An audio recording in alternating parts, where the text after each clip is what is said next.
안녕하세요. 오랜만에 시간이나 창밖이 훤히 보이는 카페에 앉아 누군가를 기다리며 사연을 쓰고 있어요. 제가 이렇게 사연을 쓰게 된 이유는요. 제가 이제 곧 중요한 일을 앞두고 있는데 이젠 정말 이곳에서 전 남편과의 일을 마지막으로 털어내고 새로운 출발을 하기 위해서입니다. 저의 기가 막힌 이혼 이야기 함께 하시겠어요? 저와 남편은 결혼한 지 9년이 되었고 뱃속에 아기가 자라고 있었어요. 저에겐 축복과도 같은 존재였죠. 9년이란 세월 동안 고생했던 것에 대한 보상과도 같다고 느껴지더군요. 23살, 당시 남자친구였던 남편은 군대를 전역을 하자마자 운 좋게 취업이 되었고, 어리고 사랑에 미쳐있던 저는 남편과 서둘러 결혼을 하게 되었죠. 아직 세상과 남자를 모르는 어린 딸과 한 가정을 책임지기엔 어렸던 아들이 서로 결혼을 하겠다는 소식은 부모님들에게 받아들일 수 없는 충격과도 같은 사건이었어요. 양가 부모님들은 저희의 결혼을 반대하셨고 저흰 끝까지 결혼을 밀어붙였죠. 결국 시댁에서는 저희의 고집에 백기를 드셨고 친정에서는 끝까지 반대를 하셨어요. 하지만 남편에게 눈이 멀어버렸던 저는 부모 형제를 등지고 결혼을 강행하게 되었고 결국 부모님과 언니 오빠는 결혼식에는 참석해 주었지만 그 뒤론 거의 연을 끊다시피 하고 지냈습니다. 시댁에선 저희를 도와줄 능력이 되지 않았고 저흰 그 누구의 도움을 바라지 않고 오롯이 저희의 힘으로 가정을 꾸려나갔어요. 지금 생각해보면 참 열심히도 살았네요. 23살, 그 어린 나이에 친구도 멀리하고 이 일 저 일 가리지 않고 닥치는 대로 돈만 벌었어요. 그렇게 6년, 이를 악물고 힘을 합쳐 열심히 산 결과 저희에겐 저희 명의의 집이 생겼고 그 집에서 보내는 첫날 밤에 저와 남편은 그간의 세월을 돌아보며 서로를 보듬어 주었습니다. 여보, 정말 고생 많이 했어. 나 같은 놈한테 시집와서 남들 다 놀 때 일만 죽어라 일만 한다고 고생만 했네. 이제 집도 생겼으니 당신은 조금 쉬어. 나만 고생했어? 당신도 같이 죽어라 이래놓고선.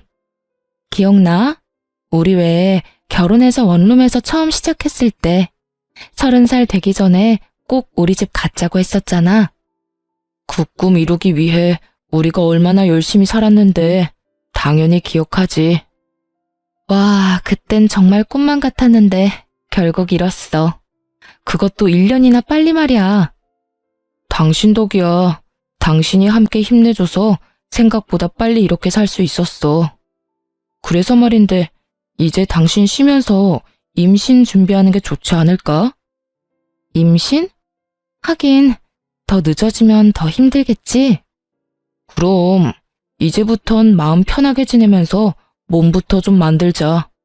맛있는 것도 많이 먹고 좋은 곳도 다니면서 말이야. 열심히 살다 보니 29살의 나이가 되었고 조금 여유로워진 생활에 저흰 임신 준비를 하기로 했어요. 마음만 먹으면 당연히 될 것만 같았던 임신은 쉽지 않았고 계속되는 실패에 처음엔 괜찮다고 서로를 위로하던 말들도 점차 사라지더군요.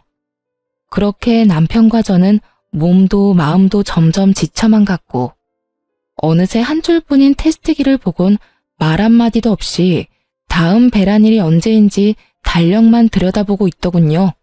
그런 저희의 모습을 자각했을 땐 이미 남편과 저는 기계와도 같은 의무적인 관계를 가지는 사람 그 이상 그 이하도 아니었습니다.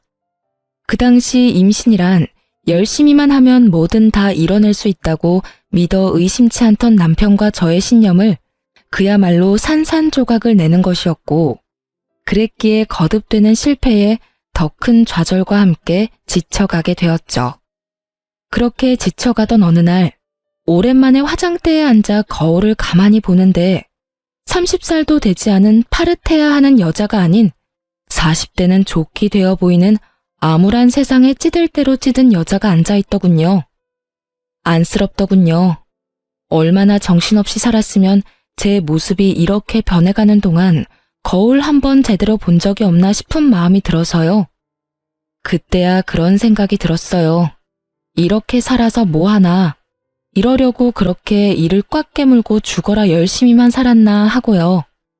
저요, 결혼하고 그 세월 동안 봄에 피는 꽃도 여름에 우거지는 그늘에서 쉬어본 적도, 가을에 예쁘게 물든 단풍잎을 맞아본 적도, 겨울에 내리는 첫눈을 넋놓고 바라본 적도 없이 참 열심히만 살았거든요.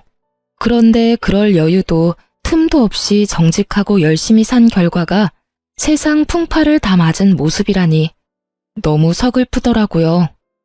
그 순간 그간 한 번도 느낀 적 없던 온갖 감정들이 몰려오며 눈물이 쏟아져 나왔어요. 지나간 세월이 후회스러운 건 아니었지만 제가 너무 불쌍해서 눈물이 멈추지 않더라고요. 그렇게 한참을 울고 있는데 어느새 울고 있는 저를 발견한 남편이 다가오더군요. 여보, 울어? 왜 울어? 무슨 일 있어? 그게 무심코 거울을 봤는데 웬 늙은 아줌마 한 명이 나를 보고 있는 거야. 그게 너무 서글퍼지면서 아깝다는 생각이 확 들더라. 얼마나 대단하게 살 거라고 흘러가는 시간도 지나가는 계절도 즐기기는커녕 느낄 새도 없이 다 보내버렸는지. 당신은 아깝지 않아? 나만 이렇게 서글프고 아까운 거야? 말을 마친 저는 목을 놓아 울어버렸고 그런 저를 남편이 꼭 안아주며 이렇게 말하더군요. 여보, 이제 우리 다 내려놓고 우리만을 위해서 살자. 아기 가지려고 노력하는 것도 그만하고 그냥 우리만 생각하면서 지내자. 평소에 저였다면 아니라고 괜찮다며 다시 잘 준비해보자고 했을 텐데 그때 전 많이 지쳐 있었고 더는 힘을 낼 여유조차 남아있지 않아 남편에게 알겠다고 했어요. 그렇게 2달 뒤 몸이 조금 이상하다는 느낌이 들었고 혹시나 하는 마음에 병원에 갔더니 임신 4주차에 접어들었다고 하더라고요. 그때 그 행복감과 기쁨은 아직도 기억에 생생해요.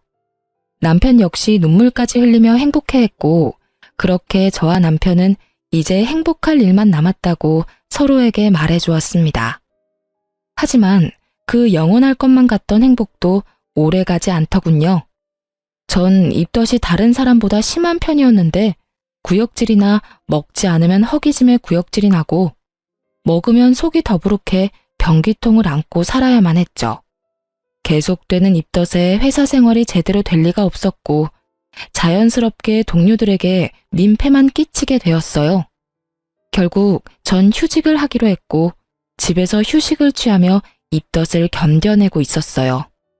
제대로 먹지는 못하고 토하는 생활이 반복되자 몰골은 말이 아니었지만 다행스럽게도 아기는 건강하게 잘 자라고 있다고 하니 그나마 다행이라고 생각하며 그 힘든 날들을 견디며 지내고 있었죠. 전 하루가 다르게 수척해져갔고 이윽고 거울에 비치는 제 모습조차 보기 싫은 지경이 돼버리더군요. 상황이 그렇게 되자 남편 역시 저를 멀리하는 것이 느껴지더라고요. 처음엔 입덧으로 고생하는 저를 안쓰러워하던 남편이었는데 어느 순간부턴 제가 화장실을 가려고 일어서기만 해도 한숨을 쉬는 지경이 되어버렸어요. 전 남편의 다정스러운 눈빛을 본 적이 언제인지 기억도 나지 않았고 투명스러운 눈빛과 함께 남편의 핀잔이 계속되고 있었어요. 얼굴이 도대체 그게 뭐야? 로션은 안 바르는 거야? 푸석푸석해서는. 아무리 입덧 때문에 힘들다고 그래도 사람 몰골이 그게 뭐야? 그거 알아? 당신 보고 있으면 내가 다 서글퍼진다고. 이런 식의 핀잔은 말끝마다 이어졌고 다른 것도 아닌 임신 때문에 혼자 고생하는 저에게 이런 언행으로 대하는 남편을 보며 섭섭한 적이 한두 번이 아니었어요. 하지만 남편 역시 회사 생활로 많이 힘들어서 그럴 거라며 이해해주며 남편과 싸우지 않으려고 많이 노력했어요. 사실 싸울 힘도 없긴 했고요. 그러던 어느 날 유난스럽게 입덧이 심한 날이었는데 그날따라 생전 좋아하지도 않았던 요거트가 너무 먹고 싶은 거예요. 얼마나 먹고 싶은지 눈물이 다 나려고 해 전 배달 어플을 이용해 요거트를 시켜 먹게 되었고 그 결과는 참담했습니다. 그토록 눈물나게 먹고 싶었던 요거트를 한 입 먹는 순간 속이 마구 울렁이기 시작하는데 참아보려 해도 도저히 참아지지 않았고 그대로 전 화장실로 뛰어가 또다시 다 개워내게 되었어요.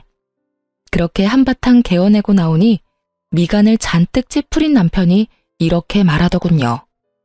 아, 진짜. 그렇게 다 토해낼 거면 차라리 굶어. 돈 아깝게 그게 뭐 하는 짓이야? 그 말을 듣는데 전 그야말로 폭발하고 말았어요. 그게 나한테 할 말이야? 내가 일부러 토해?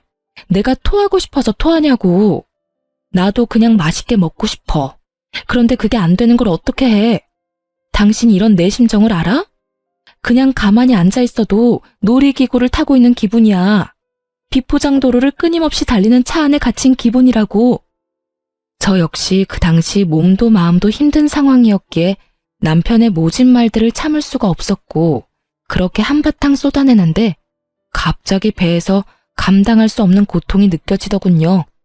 저는 배를 잡고 소리를 지르며 고꾸라졌고 놀란 남편은 저를 집에서 가까운 곳에 있던 대학병원으로 데리고 갔어요. 병원으로 가는 내내 아기만 무사하기를 빌고 또 빌었고 병원에 도착해 진료를 해본 결과 천만다행으로 아기는 무사하다고 하더라고요. 하지만 제 몸이 너무 약해져서 병원에서 며칠 안정을 취하며 경과를 봤으면 좋겠다라는 의사 선생님의 권유대로 전 입원을 하게 되었고 남편은 편히 지내라며 1인실을 잡아주었죠. 그렇게 전 병실에 누워 눈을 감고 있었어요. 잠은 오지 않았지만 이런저런 일들로 인해 많이 지쳐있던 터라 눈꺼풀조차 무겁게 느껴져 눈을 뜨고 있기도 힘이 들었거든요. 한참을 잠들지 않은 채 눈을 감고 있는데 병실로 남편이 들어오더니 제 손을 잡고 숨죽여 울기 시작하더군요. 저는 내심 남편이 최근에 말은 모질게 했지만 아직 절 많이 사랑하고 있다는 생각이 들었고 많이 놀랐을 남편을 안심시키기 위해 괜찮다는 말로 남편을 달래주려고 했어요.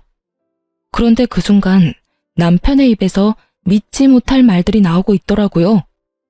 여보, 미안해. 정말 미안해. 나 사랑하는 여자가 생겼어. 믿을 수가 없었어요. 사랑하는 여자가 생겼다뇨. 저와 남편이 함께한 세월이 얼만데 그동안 함께한 고생이 얼만데 이제서야 임신도 하고 살만해졌는데 이제와 저 말고 사랑하는 여자가 있다니 정말 믿을 수가 없더군요. 내가 이런 마음 품는 것 자체가 여보한텐 너무나도 큰 상처이고 배신인 걸 너무 잘 알지만 이미 그 여자한테 가버린 마음이 너무 커서 내 뜻대로 되지가 않아. 나 어떻게 해야 해? 내가 어떻게 해야 할까? 난 천벌받을 거야 정말. 말을 마친 남편은 계속해서 울고 있었고 전 저도 모르게 반사적으로 남편의 손을 있는 힘껏 잡아버렸어요. 저의 행동에 제가 잠들지 않았다는 사실을 알아차린 남편은 화들짝 놀라며 저를 바라보았고 전 그 자리에서 벌떡 일어나 남편에게 제가 들은 것이 진실인지 되물어 보았어요. 이게 다 무슨 소리야? 사랑하는 여자가 생겼다니. 당신 이게 다 정말이야? 숨도 제대로 쉬지 못하고 쏟아내는 저의 물음에 남편은 눈물을 떨구며 이렇게 말하더군요. 다 사실이야. 당신한텐 정말 미안한데 나 사랑하는 사람이 생겼어. 남편의 눈물겨운 고백을 듣고 있는데 참 할 말이 없더라고요. 저는 아무 말도 하지 못하고 있었고 그렇게 정막만이 병실을 가득 채우고 있었죠. 그렇게 얼마나 지났을까요? 저는 여전히 고개를 숙인 채 저를 보지도 못하고 있는 남편에게 물었어요. 그래서 어떻게 하고 싶은 건데? 어떻게 하고 싶길래 당신 입으로 다 밝힌 거야? 그게 당신이랑 이혼하고 그 사람이랑 살고 싶어. 나 이제 그 사람 없이는 안 될 것 같아. 이렇게 말하는 와중에도 남편은 울고 있었고 전 피해자라도 되는 양 우는 남편에게 소리를 질러버렸어요. 울지도 마. 난 지금 당신 우는 꼴도 역겨워서 죽을 것만 같으니까 울지도 말라고. 뭐? 그 사람 없이는 안 될 것 같다고? 지금 그런 말을 나한테 하면서 울고 싶어? 울고 싶은 사람이 누군데? 당신이 피해자라도 되는 것처럼 울긴 왜 울어? 결혼 생활 내내 저의 이런 모습을 본 적 없었던 남편은 깜짝 놀라 아무 말도 못하고 있더군요. 전 벙어리가 되어버린 남편의 멱살을 잡고 흔들며 절규를 하기 시작했어요.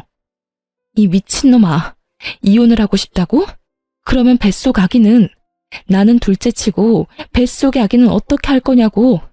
네가 이러고도 인간이야? 네가 이러고도 사람이냐고? 저의 절규는 계속되었고 남편은 여전히 아무 말도 하지 못하고 있더라고요. 그 순간 남편의 휴대전화가 울렸고 휴대전화를 확인하는 남편의 눈빛이 갈피를 잡지 못하고 흔들리기 시작했어요. 전 직감적으로 상간녀라는 것을 알았고 제가 그 자리에서 죽는 꼴을 보기 싫다면 당장 전화를 받으라고 했어요. 제 말에 남편은 망설이는 듯 하더니 통화 버튼을 눌렀고 그 순간 저는 남편의 휴대전화를 빼앗아 스피커 버튼을 눌러버렸어요. 자기야, 놀라지 마. 나 임신했어. 테스트기가 두 줄이길래 병원에 가보니까 임신이래. 나 너무 좋아서 눈물이 다 나는 거 있지? 어쨌든 나 지금 집인데 빨리 좀 와줘. 상간녀는 울고 있더군요. 환희에 찬 기쁨의 눈물을요. 상간녀의 임신 소식이 병실을 가득 메우고 남편의 얼굴엔 순간이었지만 화색이 돌더군요. 하지만 그것도 잠시 남편은 제 눈치를 살피며 표정이 굳어져 갔고 상간녀의 빨리 와달라는 말과 함께 전화는 끊겨버리고 말았어요. 다시 찾아온 정막. 남편은 안절부절 못하며 제 눈치를 살피기 바쁘더니 조심스럽게 입을 떼더라고요. 여보, 나 잠시만 나갔다 올게. 진짜 아주 잠시면 돼. 조심스러운 말과는 달리 행동은 재빨랐고 빠르게 사라지는 남편의 뒷모습을 보며 전 그 자리에서 쓰러지고 말았습니다. 다시 정신을 차려 눈을 떴을 땐 혼자였고 제가 일어난 것을 확인한 간호사분이 담당 의사 선생님을 불러오시더군요. 산모님, 괜찮으세요? 정신이 드세요? 그 걱정스러운 눈빛과 물음들을 듣는 순간 눈물이 터져 나왔고 전 괜찮다는 말도 하지 못한 채 울어버렸습니다. 그 와중에도 다행인 건지 불행인 건지 아기는 무사했고 전 이 모든 상황들을 저와 함께 해준 아기를 지키기로 했어요. 물론 저 혼자서요. 남편과의 이혼은 피할 수도 피할 마음도 없었기에 저는 마음을 단단히 먹기로 했어요. 제가 첫 번째로 한 일은 흥신소를 통해 상간녀를 알아보는 일이었어요. 남편이 꽁꽁 숨기고 있는 그 여자가 어떤 여자인지 궁금해 미칠 지경이었으니까요. 며칠 뒤 흥신소에서 연락이 왔고 상간녀에 대해 알려주더라고요. 상간녀는 남편이 군대 가기 전 잠시 다녔던 대학에 함께 다니던 친구였는데 얼굴도 예쁜데 집도 부자여서 유명했다고 하더군요. 그 당시 남편을 좋아하는 여자가 있다고 들었던 것이 떠오르며 그 여자가 상간녀였음을 깨달았죠. 대학 졸업도 하지 못한 남편이 왜 대학 모임까지 나가게 된 것은 모르겠으나 알아본 바론 두 사람은 대학 동창회 모임에서 다시 재회해 그날 이후부터 만나기 시작했고 그 만남의 시점이 제가 임신한 직후라는 것을 알게 되었죠. 여기까지도 놀라운데 더 놀라운 사실이 기다리고 있더군요. 남편과 상간녀는 이미 살림도 차린 상황이었는데 그 집은 상간녀가 마련한 집으로 그야말로 저만 물러나 준다면 모든 것이 다 해결되는 분위기라는 것이었어요. 심지어 남편은 상간녀와 본격적인 만남을 시작하며 회사까지 그만둔 상태였고 그런 남편에게 상간녀는 투자를 해주어 현재 남편은 돈 걱정 없이 사업 준비를 하고 있는 상황이라는 것까지 알게 되었죠. 그쯤 되니 궁금해지더군요. 상간녀에게 향하는 남편의 마음은 연심인지 욕심인지. 그것이 뭐든지 간에 저의 비참한 마음은 같았고 그럴수록 저는 더욱 강해졌어요. 태어난 지가 언제인데 얼굴도 비추지 않던 남편은 웬일인지 다 늦은 밤에 집으로 들어오더군요. 남편의 표정, 숨소리, 손짓, 발짓. 그 모든 것들이 오늘이 우리의 마지막이라는 것을 보여주고 있었고 이윽고 남편의 입에서 이런 말이 나오더라고요. 여보, 우리 이혼하자. 이혼하자는 마당에 여보 소리는 잘도 한다. 내가 아직 당신한테 여보이긴 해? 그렇게 비꼬지 마. 나 마지막까지 당신이랑 얼굴 붉히고 싶지 않아. 참, 그러면 지금 내가 웃어야 해? 당신 마음 편해지라고 미친년처럼 하하호호 웃어줘야 해? 그런 말이 아니잖아. 나는 그저 좀 더 이성적으로 대화를 하자는 말이었어. 당신 보니까 내 욕심이 과했네. 아, 우리 이혼하자. 당신이 이혼만 해주면 이 집을 포함해서 그동안 모은 재산은 당신 다 줄게. 이거 말고 그 사람이 당신한테 따로 위자료도 두둑하게 챙겨준다니까 제발 이혼만 해줘. 그래, 하자 이혼. 얼마나 줄지 기대할게. 그런데 나 한 가지만 물어봐도 돼? 당신은 우리 아기는 안 궁금해? 그 충격을 받고 무사한지, 무사하다면 앞으로 어떻게 할 예정인지, 낳을 건지 어떻게 할 건지 그런 건 궁금하지도 않아? 전 진심으로 궁금해서 물었고 남편은 저의 물음에 표정 하나 변하지 않고 이렇게 대답하더군요. 무사하단 이야긴 병원에 전화해서 들었어. 그리고 앞으로 어떻게 할지는 궁금해하면 뭐해? 내가 낳아서 키울 수 있는 것도 아닌데. 당신이 잘 생각해서 알아서 결정하겠지. 잘 생각해서 잘 결정해. 그게 어떤 결정이든 난 당신 의견 존중하고 응원하니까. 똥 같은 소리를 참도 정성껏 짓거리고 있더군요. 전 그런 남편에게 상간녀 소송도 진행 중이니 그런 줄 알라는 말을 마지막으로 집 밖으로 내쫓아 버렸어요. 더는 그 면상을 보고 있기도 힘이 들었거든요. 그렇게 저희는 이혼을 하게 되었고 전 우리의 젊은 날을 갈아샀던 집과 남편이 상간녀에게 받아온 3억과 함께 상간녀 위자료까지 따로 받을 수 있었어요. 이혼이 확정된 날, 전 계획했던 대로 상간녀의 본가로 찾아가 상간녀의 아버지를 만났습니다. 조사를 통해 알아본 바론 상간녀의 부모님은 전 남편이 유부남이었던 사실을 모르고 있었고 받을 거 다 받아낸 저는 상간녀가 밖에서 무슨 짓거리를 하고 다니는지 그 부모님께 다 알릴 계획이었던 거죠. 예상대로 저의 폭로에 상간녀의 아버지는 노발대발 난리가 났지만 비교적 상간녀의 어머니는 차분한 것으로 보아 대충 알고 있었던 눈치 같더라고요. 누구신데 우리 딸에 대해 할 말이 있다고 하시는 건지요? 아, 제 소개가 늦었네요. 전 지금 따님이 만나고 있는 남자의 본차입니다. 정확히는 전부인 되겠네요. 오늘 이혼 확정이 났거든요. 네? 이혼이라니? 그럼 그 남자가 유부남이었단 말입니까? 우리 딸을 속였던 건가요? 아니요. 따님을 속인 것이 아니라 따님과 제 남편이었던 작자가 서로 불륜을 저질렀어요. 그래서 제가 물러나게 되었고요. 제 딸이 유부남인 걸 알고도 만났단 말입니까? 아니, 그럴 리가. 혹시 집을 잘못 찾아오신 거 아닌가요? 우리 딸이 만나는 남자가 있긴 합니다만 딸이 임신해 곧 결혼할 예정입니다. 유부남이 도대체 무슨 생각으로 처녀를 임신시키겠습니까? 전 끝까지 제 말을 믿지 못하는 상간녀의 아버지에게 두 사람의 다정한 모습이 찍힌 사진을 내밀어 주며 말했습니다. 보시면 아시겠지만 따님 맞습니다. 참고로 제 뱃속에도 아기가 자라고 있는데 그것도 따님이 다 알고 있다고 하더군요. 참 웃기는 상황 아닌가요? 조강지처 뱃속에 있는 아기는 버려도 상간녀 뱃속에 있는 아기는 지키겠다는 그 꼴이요. 그러니 제가 어쩌겠어요? 물러서 줘야죠. 에휴, 그래서 원하는 게 뭡니까? 여기까지 찾아와서 이런 말 하는 거 보면 원하는 게 있을 텐데요.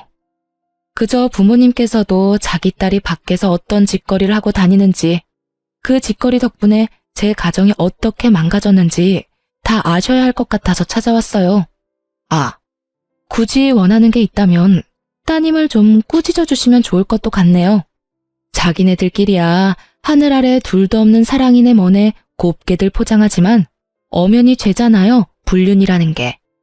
그러면 따님 교육 제대로 해주세요. 갑자기 찾아와서 죄송했습니다.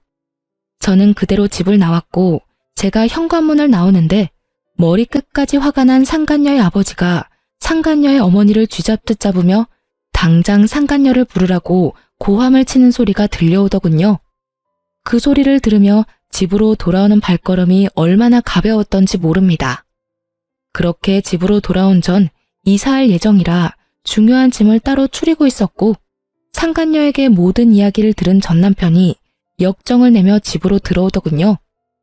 너 진짜 미쳤어? 돈은 다 받아 처먹고 뭐? 그 집을 찾아가? 네가 제정신이야?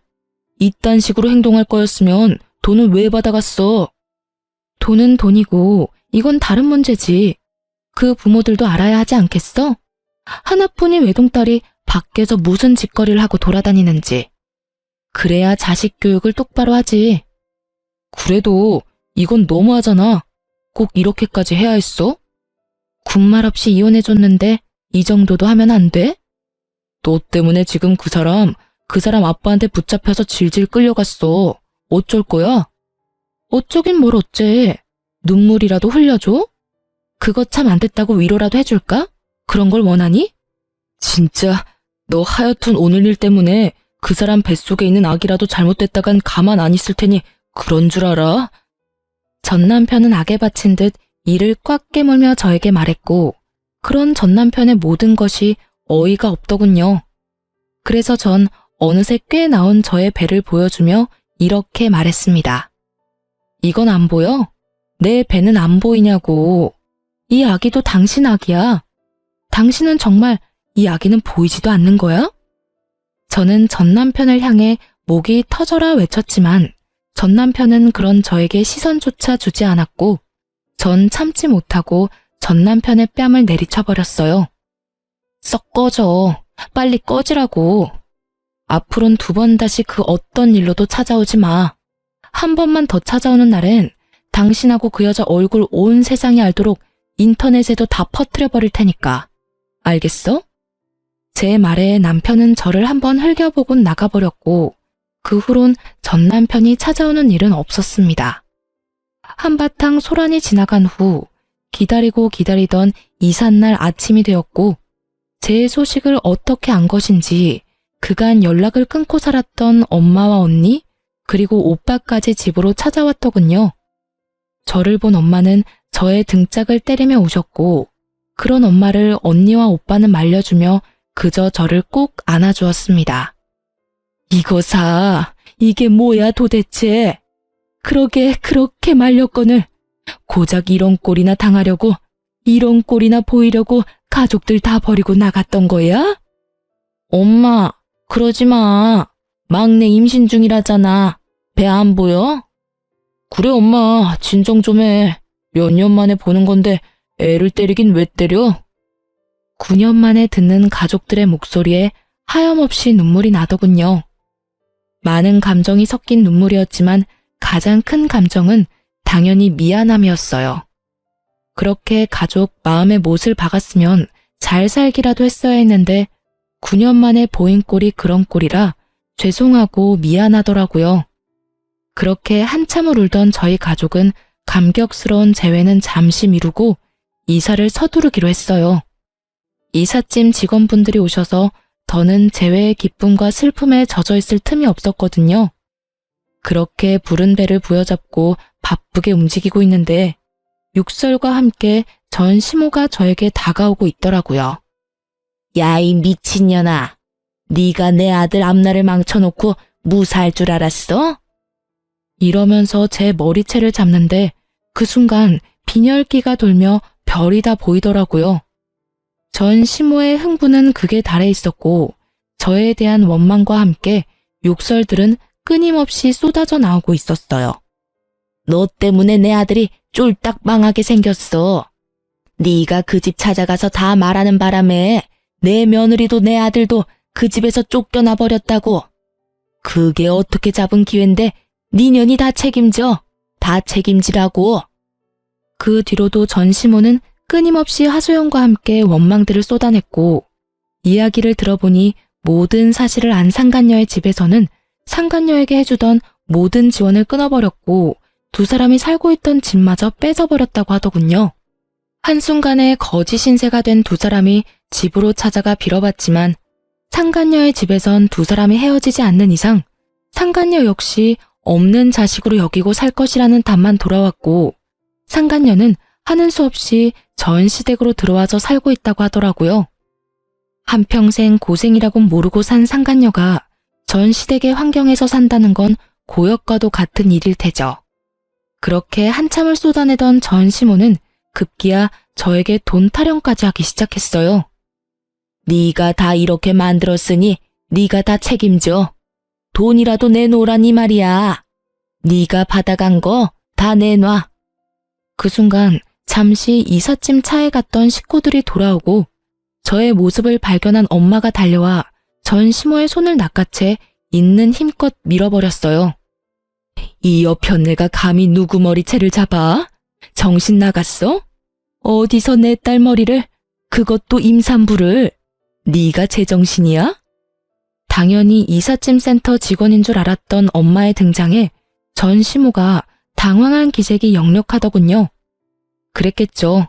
한평생 가족에게도 버림받았다며 저를 알게 모르게 무시했던 전시모였는데 이렇게 든든한 가족의 등장에 당황스러울 법도 했겠죠. 전시모는 바닥에 고꾸라진 채로 우리 가족을 차례로 훑고 있었고 화가 머리끝까지 난 언니가 자신의 직업이 경찰이라고 밝히며 이렇게 말하더군요.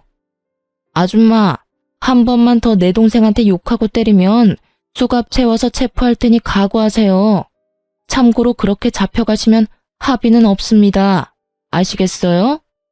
이런 언니의 말에도 정신을 차리지 못한 전시모는 끝까지 돈 타령을 해대고 있었고 전 무슨 돈이냐며 물었죠. 다신 오지 않을 테니 돈 내놔. 돈만 주면 오라고 해도 안 올 테니. 무슨 돈을 달라고 이 난리세요? 그걸 몰라서 물어?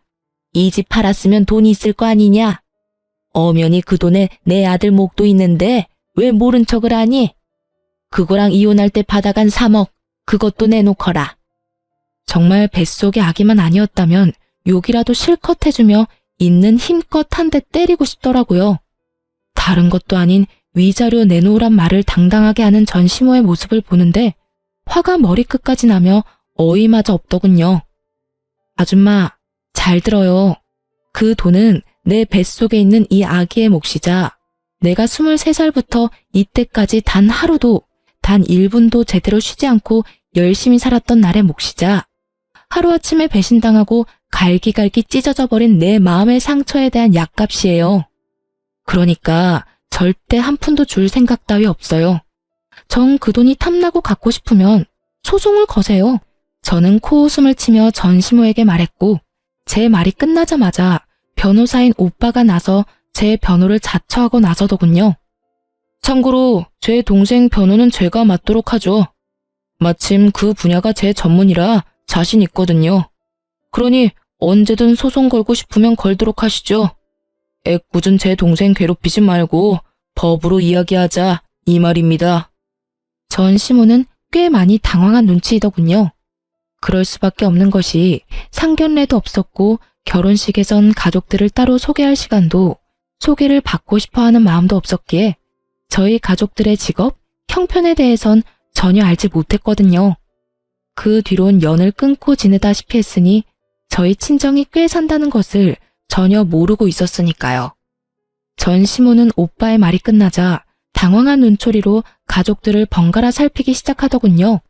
경찰인 언니의 변호사인 오빠, 그리고 있어 보이는 엄마의 차림새까지. 찰나의 순간 가족들을 살핀 전시모는 갑자기 태세를 바꿔 저에게 무릎까지 꿇고 애원하기 시작하더군요. 아가, 내가 잠시 미쳤었구나. 내 아들이 하루아침에 거지꼴이 되어서 집으로 들어왔는데 어떤 부모가 제정신일 수가 있겠어. 너도 뱃속에 아기가 있으니 조금은 이해를 할 거다. 그러니 방금 전 내 행동은 네가 이해를 좀 해주렴.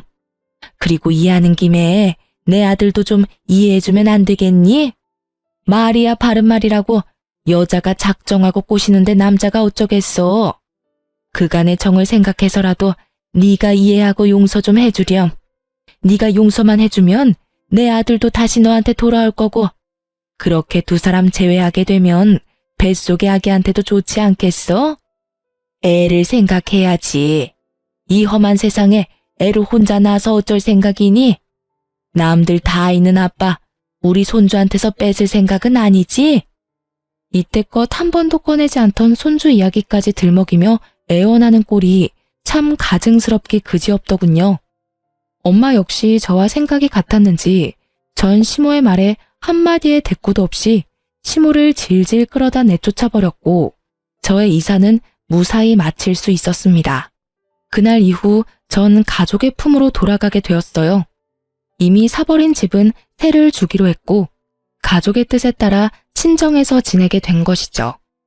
그렇게 친정에서 지내는 동안 출산날이 가까워졌고 입원을 했던 대학병원에서 진료를 계속 보며 그곳에서 출산까지 하기로 했습니다. 출산을 하기 전 마지막 진료날, 언니와 함께 병원에 갔는데 그곳에서 전 생각지도 못한 사람을 만나게 되었어요. 그건 바로 상간녀와 전 남편이었어요.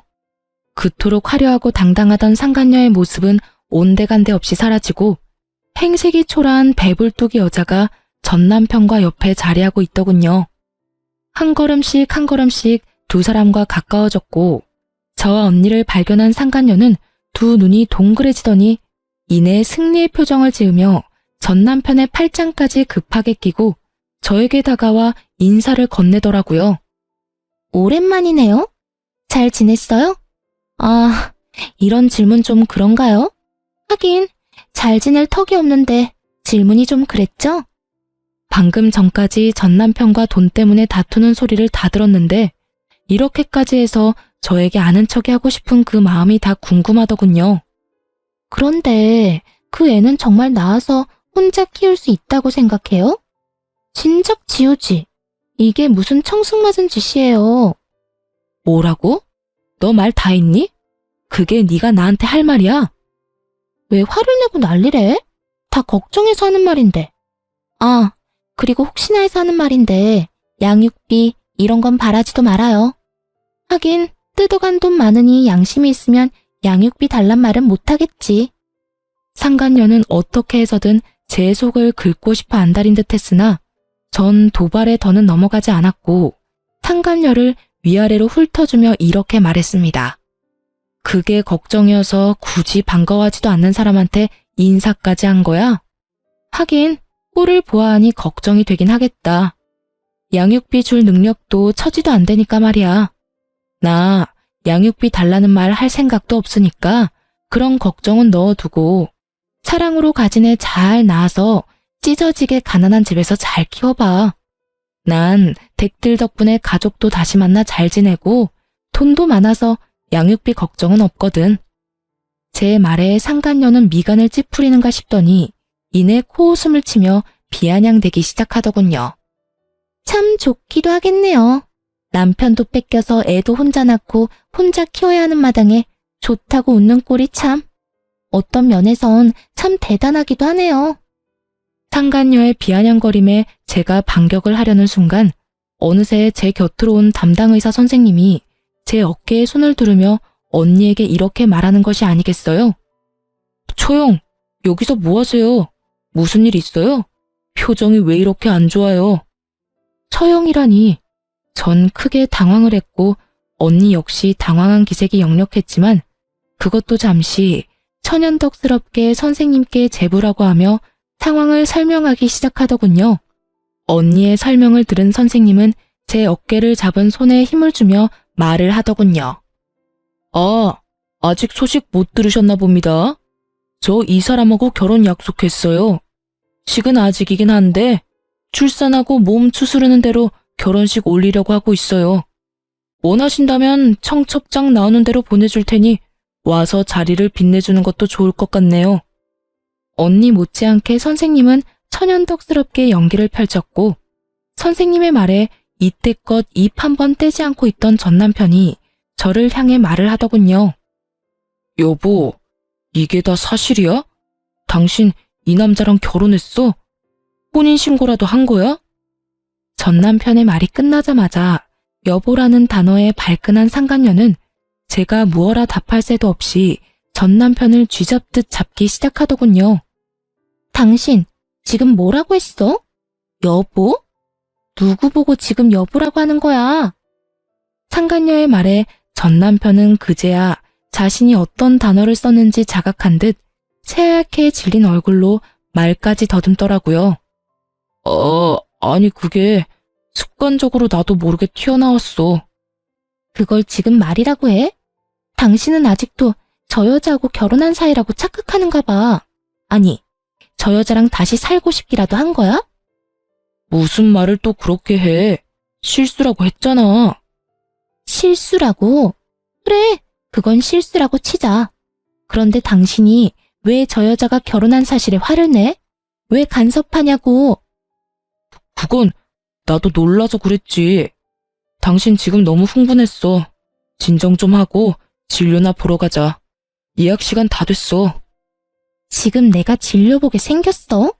당신 같으면 이 기분에 진료가 보고 싶겠냐고.